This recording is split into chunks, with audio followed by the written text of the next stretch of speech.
Hi everyone, thank you for being with us today for this very special event. But before we get to the end of the show, I have something very near and dear to me.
Deathloop is a next-gen first-person shooter about rival assassins locked in a time loop. This is our unique vision, what Arcane is all about. Freeform immersive gameplay, a surreal player-driven story smashed together. Want to see some stylish action? Check this out.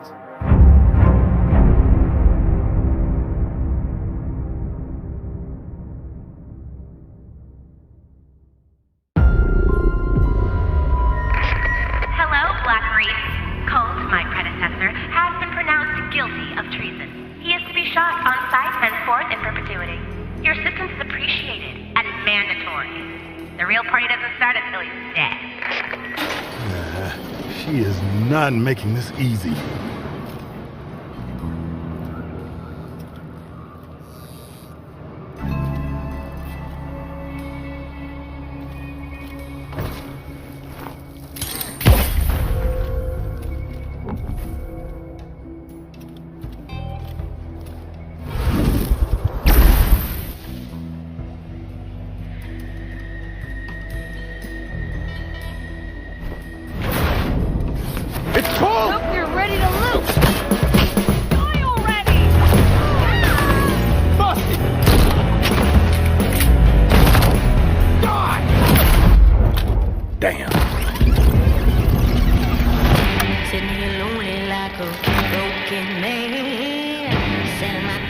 Good morning, Black Reef.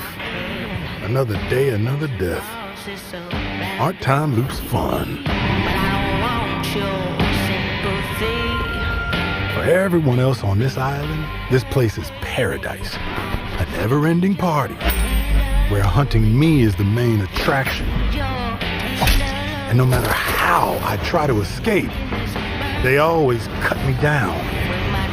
But I'm one stubborn motherfucker.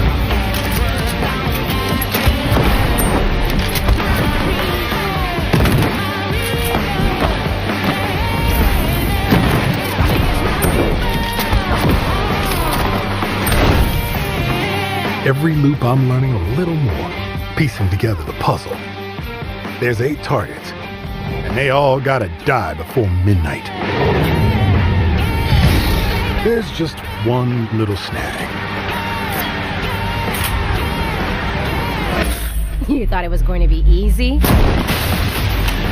Juliana Blake, Black Reef's protector and a real pain in my ass. She may kill me 1,000,000 times, but eventually, inevitably, I will break this fucking loop.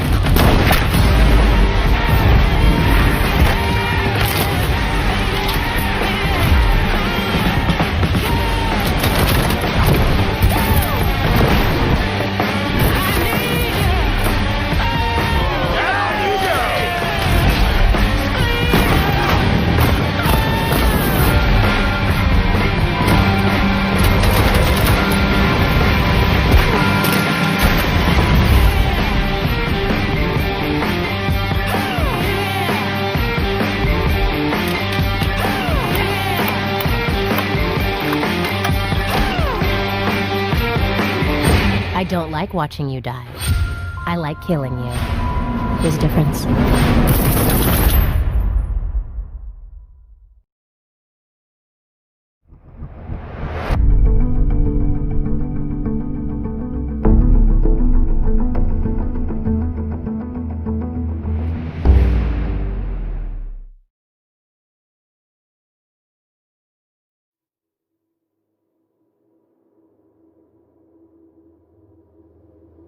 Long ago, a young girl went with her mother to pick berries for her father, who was hard at work.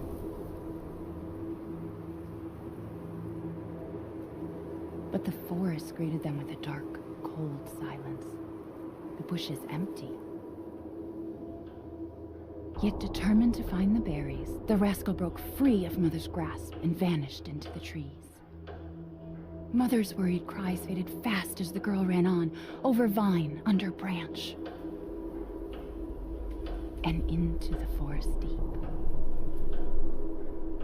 What is it with that creepy story? It's just a local tale. You're really into that stuff? Quit being so paranoid. No! Friendly! Friendly! Who are you? Who sent you? What's going on? They're coming. Who is?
Chris? Sorry, Ethan.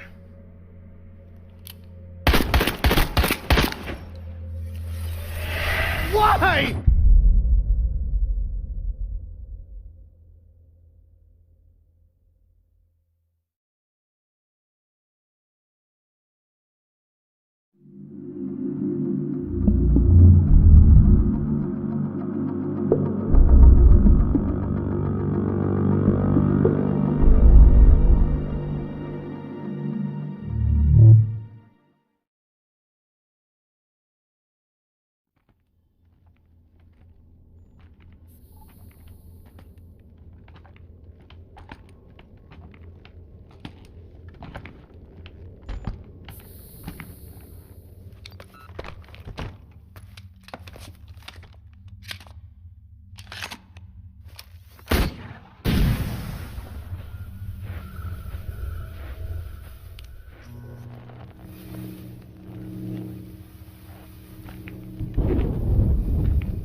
What is that?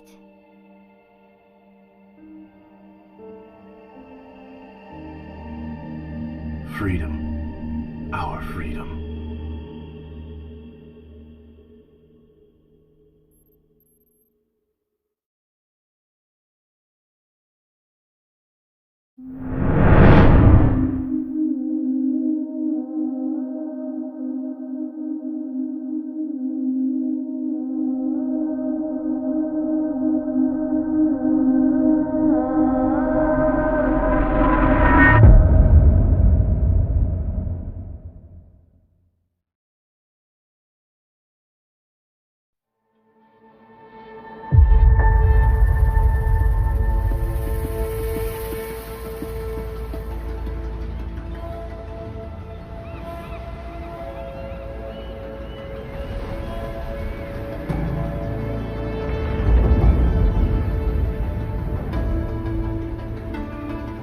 The old ones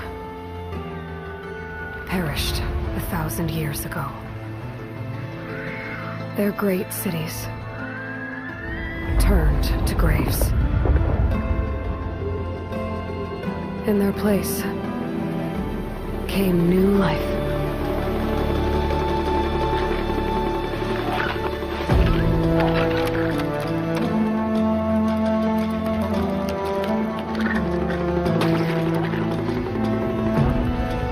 And new dangers.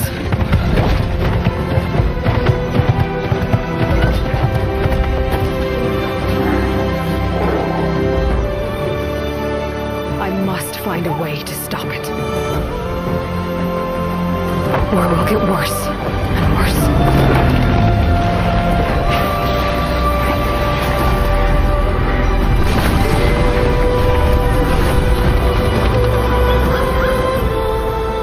Until it destroys us all.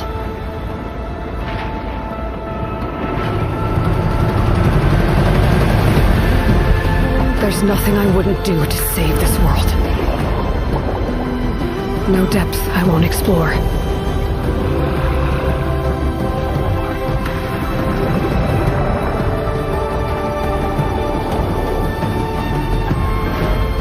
No secret I won't unlock.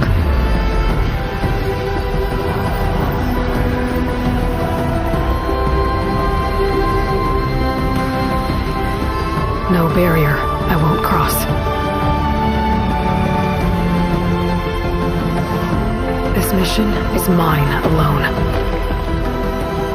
If I falter, if I fail, there won't be anyone left to stop what's coming.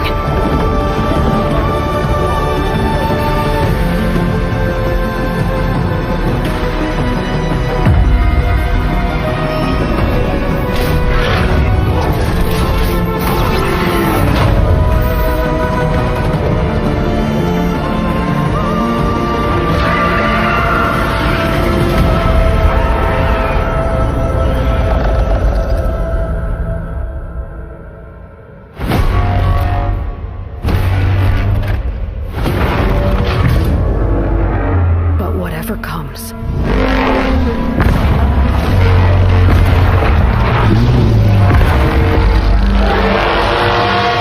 I will be ready.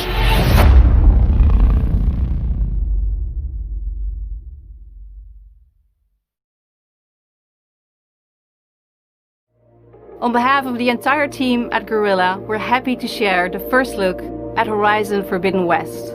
We're continuing Elga's story as she moves west to a far future America. To brave a beautiful but dangerous frontier masked with mysterious new threats. Get ready to explore distant lands ravaged by massive storms. And take on new, powerful machines as you return to the majestic world of Horizon. Stay tuned for much more. We can't wait for you to get your hands on it.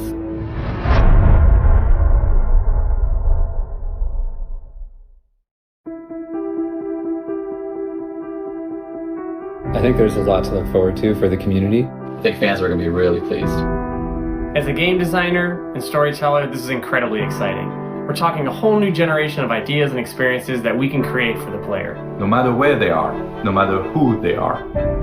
New experiences like we've never had before. More iconic, interesting characters, more atmospheric, immersive worlds for players to explore. We want to wow players. Expect the unexpected. And I, for one, can't wait. We can't wait. We can't wait to share them with you. It's so exciting. Incredibly exciting. It's really about love For the players and for the players. As a developer, that's an amazing feeling to have. Welcome to PlayStation 5.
We hope you've enjoyed the first glimpse of our future today. You've seen our most striking console design yet, and you've seen games that can only be enjoyed with the full range of PlayStation 5's features and power. At PlayStation, we believe in generational transitions, and we put years of work into making them happen. We want you to enjoy the unique benefits of moving from one generation to the next. Thank you for joining us. We're launching later this year, and we have tons more to share. Welcome to PlayStation 5.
Like, I mean, it's easy to get caught up in the hype, but I think it was so substantial. I think the games that they showed, even like the third party stuff, it's like, okay, this is how it's going to play. This is how it's actually going to look. Here is real gameplay. I mean, it's just one thing after the other. It's like you got hit with Demon Souls. Like, we'll get into all that stuff later, but you got hit with Demon Souls, Resident Evil 8, the next Horizon game, and the PS5. You got to see it itself, Deathloop. Oh, like, yo, it's. We're going to spend a lot of time talking about Death. Yeah, we have a lot of time ahead of us, but I just want to say, like, there's a very, very strong showing. And I know Tam in particular, there's a lot that made you happy. Yeah, Tam. Oh man, are we getting into that, or like my general impressions are, like, I got some of the things that I wanted, but like all the things that I most wanted, they were the things that I was most hyped about getting. I am so like hyped for what I saw that I know that I'm interested in, and it's a lot of the things that you guys are also interested in. But as a press conference, I think that was, like Lucy said, one of the best, strongest that they've had in a long time. It's clear they knew what they needed to do, and also, whether intentionally or not, it felt like an amazing response to what Microsoft has been doing. Microsoft came out real strong. They showed off their console. They've been talking about it, but we haven't had anything from them since. Sony was on the kind of like trailing there with little to no information, and this is the first time they've really given us a substantial amount of things, and it's a lot. And it's games. It's games that you never knew you wanted. It's games that you wanted, and it's games that you now are desperate to play. And they showed off the console. The console look, and we didn't get a price, but we now know what it looks like. Right, let's kick off then with the actual look of the console itself. Ooh, I'm super into it. Like, we were kind of on voice chat while they were doing that slow reveal with all the spheres and stuff. Yeah, lots of spheres, but like, man, I like that it has curves, it has shape. It's like this two-tone. It's got that beautiful blue accent color. It looks. I don't want this to sound hyperbolic but like, it looks so futuristic. It looks gorgeous. Yeah, it looks like Astrobot. Is what I'll say. I was just about to say that. It looks like grown-up Astrobot. Yeah, I think. Well, the funny thing is that in our rehearsals, I was saying, if they're gonna reveal the PS5, I want it to kind of look like the PS3 with the George Foreman grill type curves. So you got a little bit of that here. Overall, I think the first thing that came to mind was an Alienware pre-built PC. I think because of the two-tone and kind of the blue LEDs.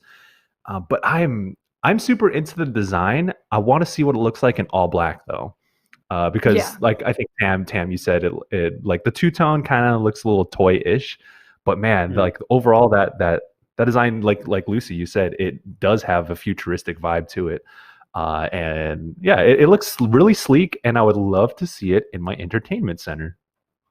Yeah, I mean, the other thing as well is, a huge thing is that you can get a disc-free version. Like, it's weird because it's like, what is it, the Xbox SAD, the one that comes without without a disc drive. But it's like, I've been slowly moving to all digital. I have since I moved to America 2 years ago, I have one game on disc, and like, so the digital edition is the way that I'm gonna go. easily. For sure, yeah. Yeah, I mean, like, I don't know if I'm ready to go all digital. I kind of like the disc option, but it's great that they have that option now from the outset, and it's not like a mid-cycle introduction. It is recognizing that people are changing the way they play, and we're now in a position where digital is viable. And like I believe Microsoft. I hope Microsoft does something similar in that vein. Like going back to the actual way that it looks, I'm just really, really happy that both console manufacturers, platform holders, are thinking about consoles in a different way from an aesthetic design. Like Microsoft's Obelisk style thing is really cool, really smartly evoking the PC architecture, and drawing upon the kind of like the assumption and the knowledge and the feeling that people have that, like, PC is the most powerful way to play games. So they're leaning on that. And then we have Sony with this really slick futuristic design that is futuristic but doesn't look awkward. Like, it's really, really hard to strike that balance.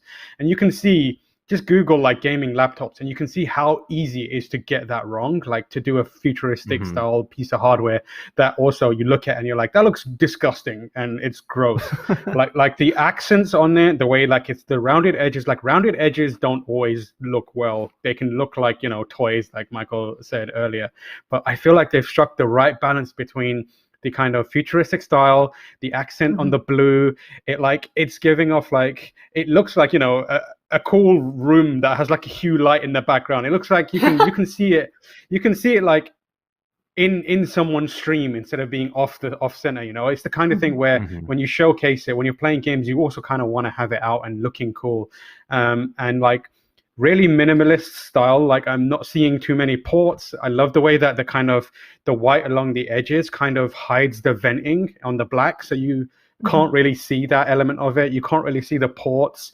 I think it's gonna look really cool in an entertainment center, and it's the first time where like it looks like the concept art you would see before anyone's actually, a fan has done a cool mock-up of the PlayStation 5, and it actually looks like one of those. Yeah, I'm really, really like up for it. And if they do have like a pure black one, that's gonna look amazing as well. It will, with like the blue lighting on it. It's gonna look awesome. Yep. All right, shall we talk about games now? There's a lot. There's a lot to get through, and honestly, I know that I was saying that Red Dead would be the one that I thought Rockstar was going to come out with.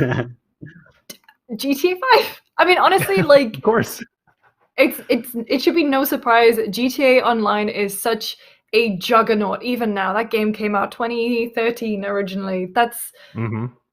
I mean, we're now, we're almost at Resident Evil 4 levels of being on as many platforms as GTA 5 is. But I'm very interested in what they were saying with, what was it? It's like an expanded version of GTA 5. I wonder what that means. I wonder if the long-rumored and long-hoped-for single-player campaign edition will come. Probably not. But I imagine it'll just be more upscaling, more things to do in online, expanded and enhanced, coming 2021 for PS5. Yeah, I think like. Okay. I was going to say it doesn't make it's not a surprise that this is the game that they chose. This one of the best-selling games of this generation, if not all time. Of all time. And if you want, if you want a game to show off no loading and how impressive that can be, it's got to be this, right? Like within the city, and then zooming out and then zooming back in between like Franklin and all the other characters. Like, that has got to be like one of the most impressive showcases of how because we're used to seeing, the only thing we've seen for a frame of reference right now is the Spider-Man stuff, right? Like swinging, but that's like. Apologies if I'm like mischaracterizing the way it actually works, but like streaming in so fast that you can't really see the seams. But like this is a different kind of approach to it, where you're like pulling out and pulling back in. Like, if they can do that in an instant, imagine how impressive that's going to look. And then obviously you have GTA Online attached to it, a game that is hugely successful, massively lucrative for Rockstar. In terms of expanded content, like Lucy, I think is probably on the mark with some sort of single player DLC. But people have been talking about more heists for ages. That's one of the things that everyone wants, more online heists. And so this could be the perfect opportunity to have that in there as well. Imagine they've been just working on this massive collection of heists all this time while people have been moaning about wanting heists, and now they just put it all out and they're like, there's 10 new heists in this or whatever it may be. That's just like breathing new life into one of the best games of the generation and showing off how impressive the PlayStation console can be. So it's going to be, online's going to be free for PS5 owners, and if you're playing GTA Online right now, you'll get $1 million in GTA Online cash every month until the PS5 launches, which is crazy. And I mean, like, if there's anything that is going to get you to get back online and kind of level up and ready for GTA 5 on PS5, it's probably that. Next announcement. Jesus. I think this was one of many times during this reveal that we all kind of lost it a little bit. Spider-Man Miles Morales, Holiday 2020. I didn't expect it this soon. Yeah. Soon, yeah. It's wild. Yeah. Michael, what do you think of this reveal? Oh man, Spider-Man obviously 2018 was a great game. It was probably the Spider-Man game that everyone always wanted. But Miles Morales at the front and center is what some of us, or many of us, would want as well. It's man. Tam, you were talking about how maybe this is more of an expansion based on the 2018 Spider-Man, or if this is a separate game. We're not exactly sure at this point. There might be stories out there right now, but we haven't been able to kind of keep up with that. But putting Miles Morales front and center that's the right call, 100%. I want to be Miles Morales. I want to experience his experience as Spider-Man. And yeah, this is I'm excited for this. Like, I've been like I respect Spider-Man, like the whole universe, and especially 2018 being such a good open world game and a good representation of Spider-Man. But this, like, I think they can do some really bold things with the story. I hope he's not a cop, 100%, because Spider-Man 2018, was low-key cop vibes, and I'm not about that. But I do want to see how they handle Miles Morales as a character. And I mean, if we think about Spider-Verse, the movie, that was an incredible representation of not just Miles Morales, but the history of Spider-Man in that one movie. And if this game could do something like that, come close to that, home run, guaranteed. Yeah, I think this is going to be really interesting. It is both a surprise and not a surprise that they moved on to Miles. Like, he was in the original game, obviously, and it was part of Peter's story. But given how successful that is, like it would feel like a safe move for them to stick with Peter and carry on doing more with Peter. But the fact that they're doing Miles is such a smart and really cool thing. I expect Peter will be in this game taking like the mentor role, and his story could be like the storytelling potential is so cool, because the first game, like this first Spider-Man game, is also in a large part about Peter coming to terms with being betrayed by a mentor, right? And he knows how that feels, and he knows he's learning himself now what it means to be a mentor and the impact firsthand it can have on when you're not doing that correctly. So I imagine him being in this game as Miles's mentor and having to contend with what he experienced in the previous game to try and be a good father figure for Miles and be a good guide as Spider-Man for him. I think like there's a lot of storytelling potential there, and it kind of dips into some of what Into the Spider-Verse did with Peter and Miles, and also provides enough like runway for them to do something unique and of their own. So that could be really exciting. Yeah, and then next up we had Gran Turismo 7. I am going to put it out there. I'm not a big racing game person, either of you. Michael. Hey, like I keep telling everyone, I used to be an amateur racer. I used to be a tuner. I'm very much into cars. And Gran Turismo, so Gran Turismo on PS1, the very first game, is a huge reason why I was like 7 or 8 years old, and I knew all about cars because of that game. And I actually took that into practice in real life. So shouts out to Gran Turismo. So Gran Turismo 7, though, from what I'm seeing, like I love my sim racing games. And I'm watching this, and it's Gran Turismo. It's sim racing in the next generation. So I wouldn't say it's surprising, or To say it's not impressive, I think it would be the wrong sentiment. But I mean, the impressive part will come from how they integrate a lot of the systems and the game modes that we've seen in Gran Turismo, because there's only been one Gran Turismo game in the PS4 generation. It was GT Sport, which focused on online racing specifically. There was no single player stuff really, and it focused on competitive aspect of racing for e-racing. But Gran Turismo 7, it obviously looks incredible. Like racing games, sim racing games are easy showcase to show off the power of a new console, as we see with Forza games on the Xbox side. So of course the GT7 will do that as well. But I just wanna race in the best possible fidelity. So that's why I'm excited for GT7, and I hope they incorporate a lot of the single player stuff that we've seen in series past, while also taking the best aspects of GT Sport that we saw a couple years back. So you get the best of the single player, you get the best of the multiplayer, and I want lots of cars, man. I need my Skyline. I need to deck out my Skyline. So you know what I'm saying? Yeah. Gran Turismo as a franchise has always been. I don't think like its place within the PlayStation pantheon of franchises seems to have diminished. Not because it's changed in any way, but like PlayStation has so many more franchises now that hit bigger. But for a lot of people, Gran Turismo, in the same way that FIFA, Madden, Need for Speed does, transcends the gaming audience, and that they know Gran Turismo as a PlayStation franchise, and it's the kind of thing where, oh, this is the game I'm going to buy, this is going to be my racing game I'm going to dedicate to. I know plenty of people, in the same way that, you know, people always say about FIFA, Madden, and all these other sports games, they buy a PlayStation for Gran Turismo, and they get to immediately see how amazing it looks and see that kind of stuff. That's kind of Polyphony Digital's kind of, not trick, but like it's what Sony banks on them for. Like, we're going to give you hardware, you make the best looking game you can, and when they do, it always looks incredible. I mean, I'm not the kind of person who plays a lot of racing games. I have been known to live my life a quarter mile at a time now and then, but you know, I will still buy that game for, like, you know, the visual splendor of it, just to look at something and be like, yo, this is what it looks like now. Imagine what it looks like, the games are, how they're going to look years from now. But yeah, exciting. Yep, and we saw Ratchet & Clank Rift Apart. What was it saying? Ray trace reflections built from the ground up for PlayStation 5, DualSense controllers, enhanced feedback.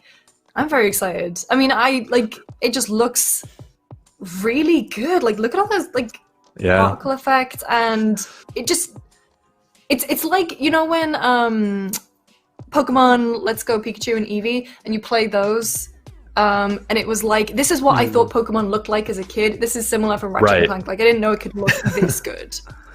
Yeah, I think the big thing for me, what stood out in the Ratchet & Clank demonstration, the gameplay, was the load times. This is an example of PS5 really cutting down on load times. So the Ratchet & Clank Rift Apart, and it looks like that Ratchet has a mechanic in which he can teleport between rifts and go to different worlds in a split second.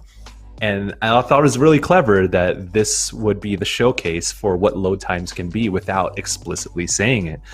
Because to go from one rendered area to another, that's a lot of assets to load, a lot of, we all know load times in games. Going from one area to another is going to take some time, even on current generation consoles. And we've cut down on that with NVMe SSDs on PC.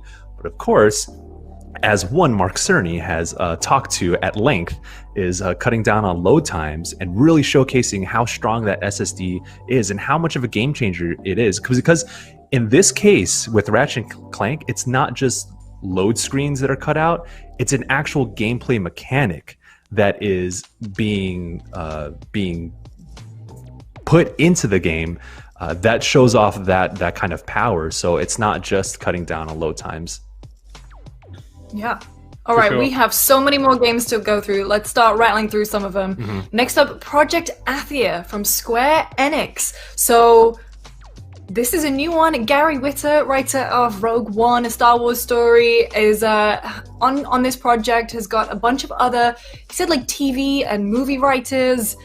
I'm super into this. This trailer for me looked really cool. Like, I just want to know more about it. I mean, obviously it's a rendered CG trailer, but who is this? I mean, is this character Athia? What is she going to do? What is that dash? It looks like something that you would get from maybe Platinum. I think that's what we were talking about when it was first revealed.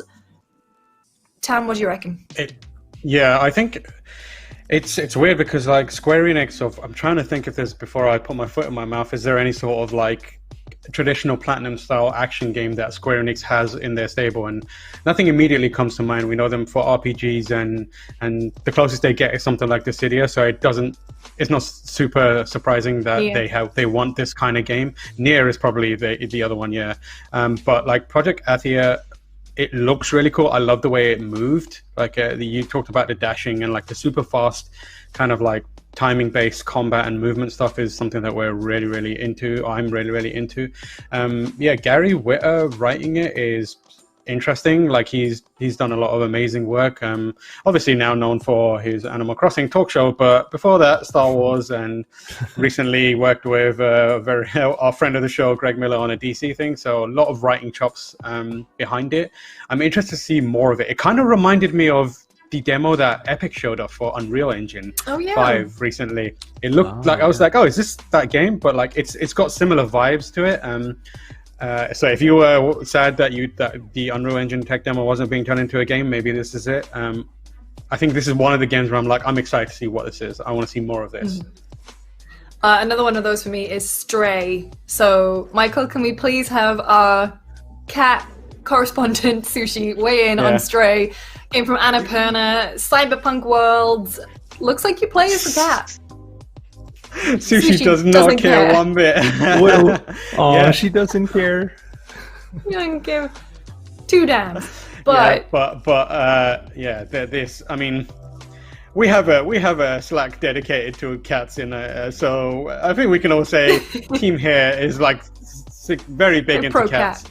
So the idea of like just an interesting angle, right, in exploration and kind of like having an adventure game. This is something that games seem to be doing way more these days, like anthropomorphic or like straight up animal adventures. And I kind of love the idea of doing this. Like, make more cat games, make more dog games. Let me play as Bird or whatever it may be. But like, everyone has that question now and then when they see a cat, and you're like, what are you doing when I'm not looking at you? And this is it, going on an adventure. I want to know what's in that backpack. Oh, Sushi. What's in there? No comment. Sushi's not. She's under NDA, so she can't really talk about it right now. She was the motion capture. She's so sleepy. It's when you ask what cats do. I was going to say a non-disclosure agreement. Wow. Oh my god. I'm moving on. Next up, a new project from Housemarque, people who came up with Resogun for the PS4 launch. Looks cool, suffers from bad name, Returnal. It's very, very Revengeance vibes from that name, but the gameplay looks cool. I think in the notes that I wrote, reminded me a bit of Alien meets Prey, especially with the memory manipulation stuff. But when it gets to seeing some gameplay with the gunplay, very big Resogun, bright, powerful colors, lasers, quickly firing at things. Looks really cool. That name, man. Returnal, yeah. I mean, it's Housemarque is very much into the top-down shooters. That was just kind of their forte, if you will. But this is more of a third-person, over-the-shoulder type shooter. So it's still channeling some of the same energy that Housemarque is known for, but doing something a little bit different. And I mean, I can't remember was it Housemarque that did Resogun on the PS4? Yeah. So then Resogun was a PS4 launch title. So they're coming out with the PS5 launch title. So that's nice to see. Yeah, I mean, I'm really glad that they still have that really strong relationship with Sony. Yeah, they stuck to like arcade style shooters for a really long time, and they've always made amazing games. So seeing them branch out and try new things is only a good thing for everyone. We also saw Sackboy: A Big Adventure. So definitely the Little Big Planet license is pretty much definitely in the care of Sumo Digital now. Media Molecule obviously working very hard on Dreams. Looks really cute. I've kind of missed Sackboy. I miss Little Big Planet. I just don't think there's a series quite as wholesome. Will it? Is it a day one purchase for me? Maybe not, but it's still very cute looking. Big Tearaway vibes there too, actually. Yeah, I think like having Sackboy back in the mix it's just a feel good moment for a lot of PlayStation fans, right? Like that's what Sony want to do here: give people as much reason to pick up a PlayStation, and a big part of that reason could be nostalgia. Like even if you've fallen off gaming or haven't been buying up to date games, or you see Sackboy and you're like, oh, I remember playing Sackboy, that was a lot of fun. Yeah. And yet another reason to kind of enjoy it. And a lot of the Little Big Planet part of it perhaps doesn't make sense anymore with Dreams existing, so it makes perfect sense for them to take this kind of mascot and turn him into just a straight up platformer. It worked really well for Astrobot, so bringing him back, making him a little PlayStation Mario. Let's do it. Is this what we're getting instead of Knack 3, you think? You take what you can get. Yeah. All right. After that, we had Destruction All Stars. I don't really have much to say about that one. What about you guys? Look quirky. It's like Rocket League with Rocket League, some more derby. Destructive stuff. Yeah. Yeah. And Look cute. that's Look quirky. I mean, it looks like it's got some tood. We'll see.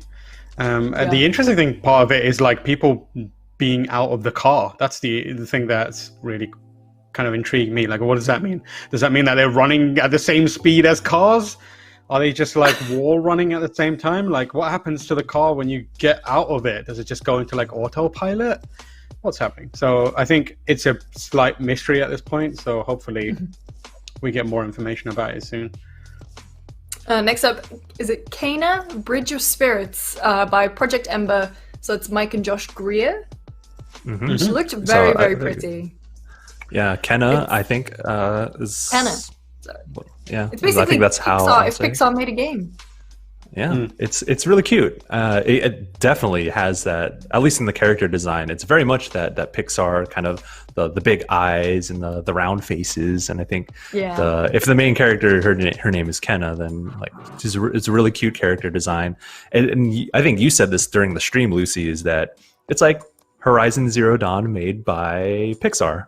And like if that's also a little bit of a Pikmin element because of those little things that it seems like she controls or that follows her. That's looks to be little kind of like soot sprite from Totoro, a little bit. Yeah. True. Yeah. And then, so it looks like that's going to be a major mechanic. So you got like a little bit of a Pikmin vibe to it. So I want to see more of that. It looks really cute. And I mean, like just watching this trailer again, it looks like it's got a lot more depth to it than I think it's just saying, oh, it's got a Pixar aesthetic. We should give it definitely some more credit. Right. It looks, oh, look, that's very Okami. Breathing life back into the world. It's very cute. I'm very excited for that one. After Kenna, we had Goodbye Volcano High from, is it Co-op? KO_OP up in Montreal. Very big Life is Strange meets Night in the Woods vibes. I say Life is Strange because it's obviously dealing with a lot of heavy issues, it seems, but also Night in the Woods because of the anthropomorphic creatures. Like, they're all dinosaurs, I guess? I ain't got a clue what these things are, but they're cute. It's cute, and I wonder what kind. It's difficult to tell from this, like what kind of gameplay it's going to be. Is it going to be more like a visual novel, or are these just cutscenes that we're not seeing actual gameplay yet?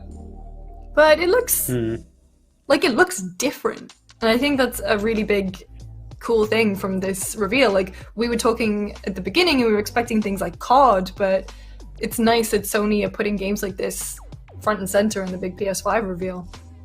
Yeah, there's a lot of variety on show. An impressive amount for a showcase like that. We've got we had a sports game, we had adventure games, like indie games, action games, first-person shooters, like, or kind of first-person shooter. Don't know what that counts as, but yeah, like a good amount of variety. And I think a lot of people, again, really smart from Sony to hit as many demographics and interest points as possible. I think that game looked cool, and even if it's not for you, there's probably a whole bunch of people out there that are like, oh, that seems interesting, I'm going to keep an eye on that. So well played, Sony. Next up, Oddworld Soulstorm. So we had Lorne Lanning come and introduce it. Like, looks really cool. And I used to play quite a lot of Oddworld as a kid. It's so weird to see it in such high resolution. Yeah, like I remember playing on the PS1. But it looks really cool. Like, it's... Carry on, Michael.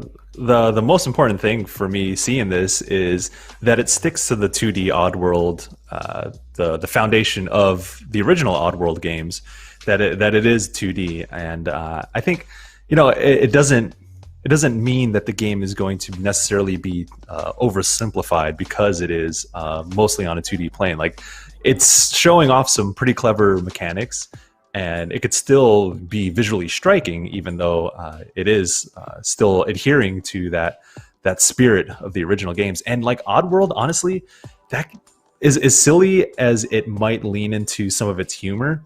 Oddworld is pretty heavy, and I think, like, I don't know, for a new Oddworld game to exist in this day and age, I think they really need to nail that.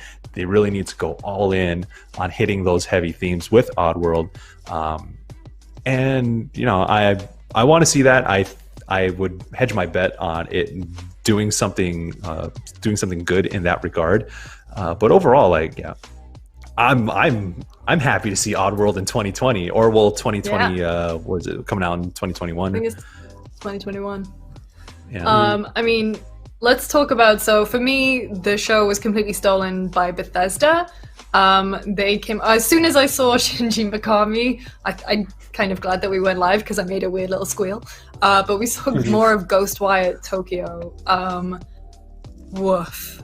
I think I think I've been down that street in Tokyo. Like, he was talking about how the PS5 allowed them to recreate Tokyo with way more authenticity than they thought, and, you know, actually make you feel like you're in Tokyo. And then all this cool magic, I guess, like, magic, is that the paranormal stuff happens? Is that the best way to describe it? But I love the fact that it's not fantasy magic.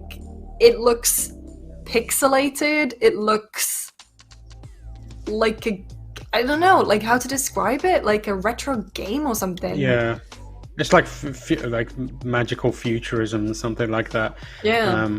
Yeah, it looks really, really cool. So like they kind of like detailed a bit more about what is going on, and it's just like you 99% of the city's population is gone.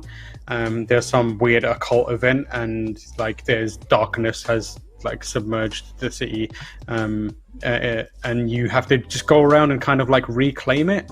But I think it's just an excuse for them to do really weird things around the city, and like the whole thing is like you're seeing spirits that are kind of inspired by Japanese like mythology and kind of like history. So like the kid in the yellow coat is like, I think it's a Amewarashi or something like that. It's like a young kid in a yellow raincoat, and like influenced by super powerful emotions of sadness. And then there's like Shiromuki and Kuchisake, other types of demons in there that are like around the city that you have to battle and purge from a first-person perspective, which we didn't expect. But no, I didn't expect that at all. But I'm super into it. After that, we had Jet the Far Shore. So that's Holiday 2020 from the Super Brothers team, who are best known for Sword and Sorcery. Tam, you were super into this one. Yeah, Sword and Sorcery, like my hype on this is based entirely off Sword and Sorcery. Like, I love that game. I think it's fantastic. It's still like super, super good if you download it and play it on, I think it's on consoles as well now, or at least a console, one of the Nintendo ones. But I originally played it on iPhone, and it's got such a great soundtrack as well. Really smart use of like interactions and gameplay mechanics. So that studio has been kind of under the radar for a while now, so I'm excited to see what they've got going, and this looks way more ambitious than anything they've done before. So that team is incredibly creative. So again, like super intrigued into what this can become and what more there is to it when they show it. We still have like over 10 games left, so let's keep going. Godfall. We did predict that we would see more of this one. I love the look of the gameplay, but I think the music choice did not do it for me.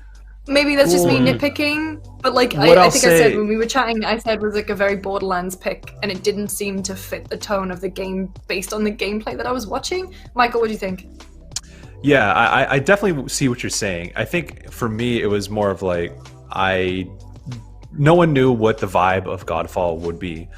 Based on, I think, my impressions before when it was first revealed, would be like, okay, this is sort of like maybe a God of War Warframe style of game, and it's still kind of like that. I just don't know what the vibe was going to be. If it's going to be lighthearted, if it was going to be story heavy, and I think that eventually we found out that it's supposed to be like a looter style of melee game. And I mean, it really depends on what they're going for. And it's hard to tell what they're going for just based off of visuals and short gameplay clips. So, I mean, I'll reserve judgment until we kind of get a better, fuller understanding of the system's mechanics and kind of the world building around Godfall. Not surprised that, I guess, Gearbox would go in this direction with some sort of more lighthearted, less heavy, like you said, almost Borderlands vibes to it. So, there's still more to be seen, but yeah, I'm definitely getting some Warframe vibes in a more lighthearted sense. Next up, another one from Anna.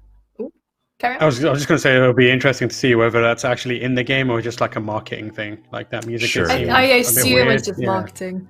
Yeah. Another game from Annapurna from the Hyperlight Drifter folks, Solar Ash. I mean, when we were watching the trailer, the color palette. Actually, the aesthetics of the game reminded me a lot of Monument Valley, but it did look very pretty. I mean, I'm excited to see more of it, but at the same time, it was followed up by... we'll talk about it a little bit because it's on screen. It looks really pretty. Yeah. Hyperlight Drifter was one of my... Yeah, Hyperlight Drifter was one of my favorite games of 2016. I think it really stuck with me. It really hit me in the way in which it said a lot by not saying much. So I think like Alex Preston from Heart Machine did an incredible job of communicating that in such it's also like pixel art style. So it's very hard to communicate those things in that art style.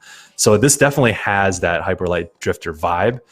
But now going in from like a top-down 2D Zelda type of thing to a full 3D world, and what you said, it's almost like Monument Valley. The sense of scale is so much bigger, and I have a lot of trust in Heart Machine to do right by the name of Hyperlight Drifter, obviously because they made their mark with that game.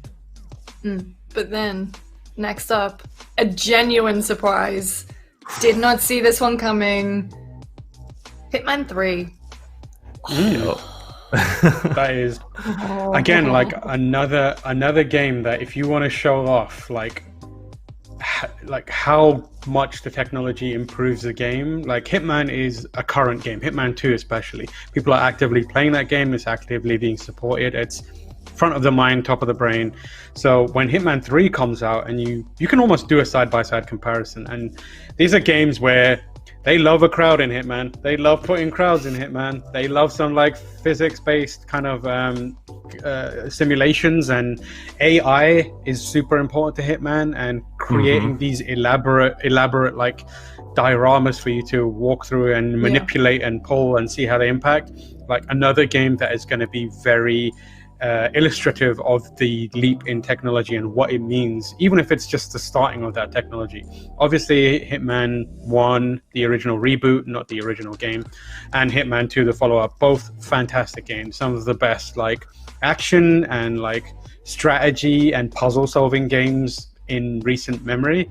I'm super excited to see whether where they go with it from here. It's the conclusion of the trilogy, they say, which means the story should be wrapping up for Agent 47. What does that mean? How do you wrap up a story for Agent 47? He's the face of that. Move on to Agent 48. Yeah, Agent 48 is here. And I hope they put a Sheikh Zanzibar in there and Helmut Kruger. So that's what we need. I really just hope it maintains the goofy sense of humor. Absolutely. Yeah, the one thing I said when the reveal trailer went up is that Agent 47's got feelings now, because Agent 47 throughout the whole history of the franchise, like this very sterile type of clone person who just knows how to kill targets and assassinate folks. But if we're gonna go deep into some sort of backstory on Agent 47, I want to see what they do with that. So yeah. Definitely. All right, let's rattle through these next couple. So we've got Astro's Playroom, very cute. Cool. I imagine that will be the game that will really show off the DualSense to its fullest capabilities. Little Devil Inside. So this one looked a little bit like art style, kind of reminded me of Don't Starve a little bit. From the team Neostream. I think this one was actually a Kickstarter game from a few years ago when I was looking it up. But it does look very cool. Like, it looks unique in terms of its, like, the gameplay itself. It looks like a big mishmash of things, but I really like that. I'm intrigued to see what the loop will be. Yeah, the papercraft art style looks really cool. And it's a trick to just make big eyes, because everyone loves big eyes. It endears you towards these characters. So look at the size of those eyes. Everyone loves it. Thank God we're joined by an American on stream. NBA, Michael. Yo, NBA 2K21 ballin'. Well, so we got Zion Williamson front center. I think he's cover athlete for NBA 2K21. I'm a little surprised by, I guess, how little they showed, because all we saw was Zion Williamson he's just practicing by himself alone in the practice court. The one thing I'll say is that he's very sweaty, like in a way that reminds me of the consistent layer of shine that the early 360 days had. Like it's so it's like so shiny to the point where it looks like fake. I'm sure the game is going to look great, and I know that player likeness is such an important part of getting immersed in NBA 2K, but I mean, I think they're doing it a little bit much with the lighting and the reflections, but I'm still look, someone worked really hard on those sweat physics, okay? They're gonna show I'm sure they did. Moving on, new game from the Octodad team. I wondered what they'd been working on, because Octodad came out like years ago. I wasn't even at GameSpot then. I've been here almost 6 years. So it looks really cute. It's called Bug Snacks. It's a world. It reminded me of like a the dream that Homer Simpson has where everything is chocolate. This is it, but like everything is just food. It looks really cute. It looks really weird, and I mean that in the best way. Like in terms of a concept, everything is food. It looks but also I want to know about their limbs. There's something sinister happening here. Like there's something really, really sinister happening here. Because this lad is on screen. He's like, "Come to my village. Come to my island. I know, but like out." my arms are hot dogs. Yeah, and he keeps like eating things and becoming them. Like this is some straight up cult. Like, yeah, come to. Well, you'll have a great time here. And then when you get there, it's like my man's gonna eat you and become you. This is all just like a weird, like, I'd love it if it became like a horror game of slowly, and you're like, oh, he just wants to eat everything. How do we get off this island?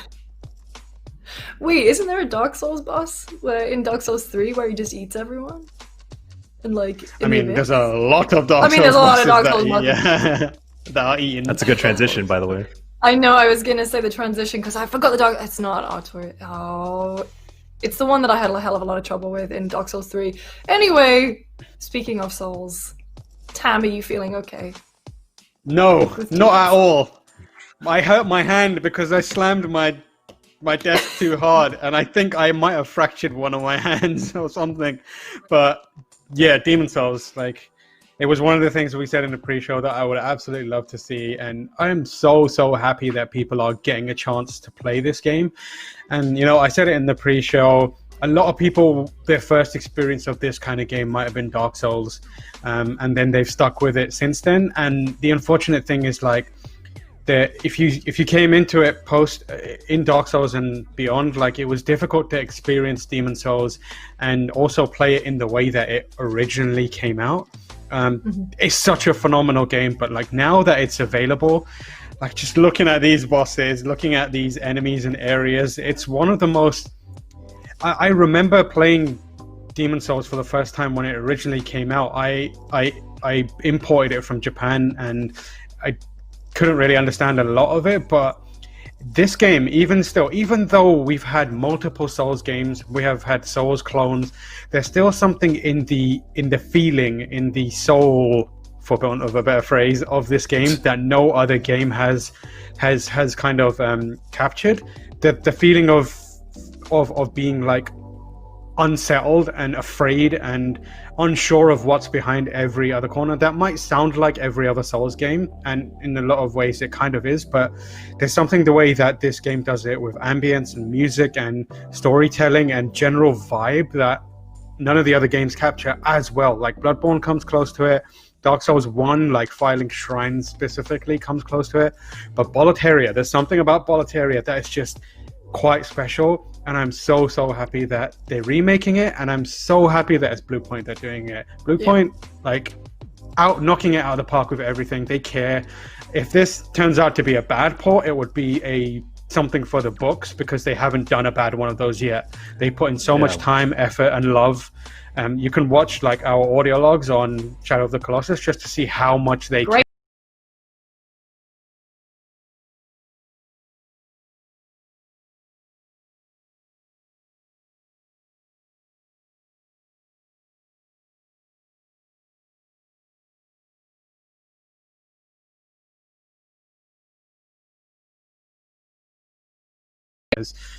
Souls wouldn't be what it is right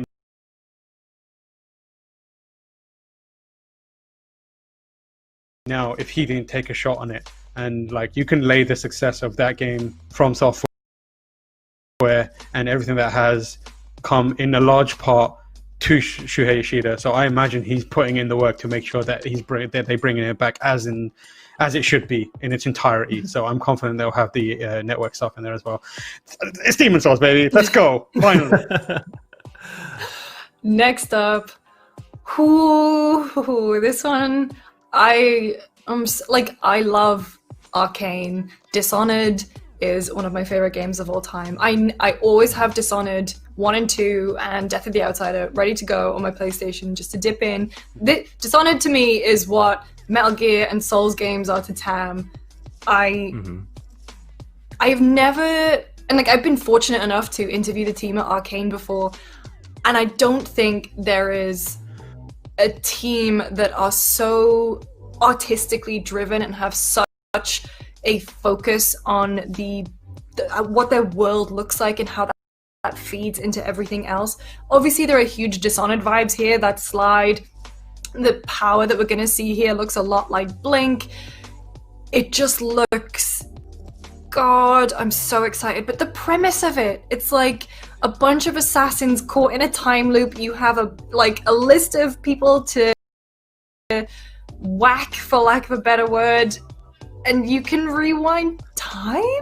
Yeah. And if things don't go your way, like, it's so many things. And like, the more they talk about it, the more it's like, God, this is just so Arcane. Sebastien Mitton there, who he was the art director on Dishonored, and I believe he was actually a fashion designer, or he thinks about that really, really intensely, which is why all the characters have such this gorgeous, unique look to them, very stylized.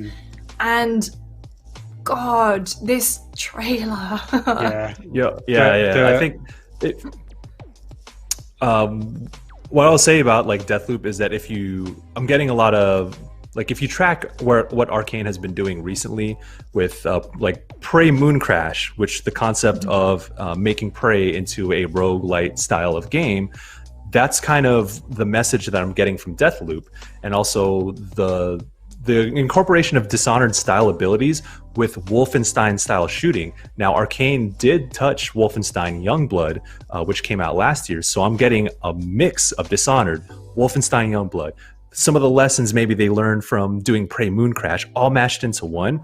And the concept is obviously intriguing. The art style is very intriguing. The idea of, at least from what I'm getting across, is these two assassins, rivals, but they're kind of still in like the antagonist to a privileged society. I want to see where that goes. And like, look, we got two black protagonists front and center here. This is Arcane can do something very, very powerful, something really, really cool with this concept, with these two characters starring in this.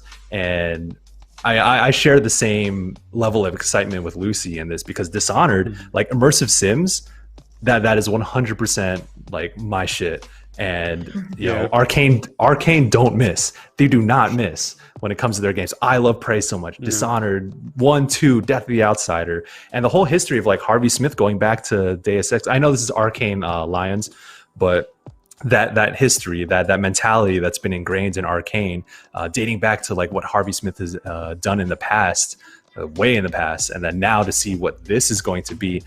This is definitely one of the most exciting games of the next generation for sure.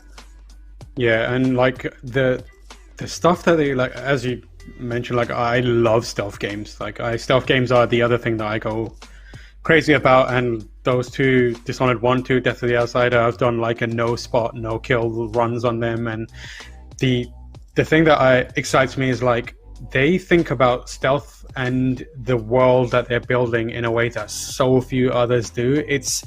Sometimes it hurts to think. I remember having a conversation with Dingo Bakaba, who introduced the game today, and the way he was talking about how they design gameplay ideas and bring it all together and kind of like meld it all into one really immersive experience was genuinely mind-blowing to me. And now that they're doing it, and that was like within the framework of something that they were familiar with. They had some experience with immersive sims, where, you know, they had Harvey Smith, and a bunch of them have worked in that kind of playfield before. This is something completely different. It feels like they're taking that idea and just like twisting it into something brand new and fresh and innovative. And I am so excited to play this game. And the interesting thing, like they didn't mention it on the actual event, but both Ghostwire Tokyo and Deathloop are, it seems like, timed exclusive on PS5.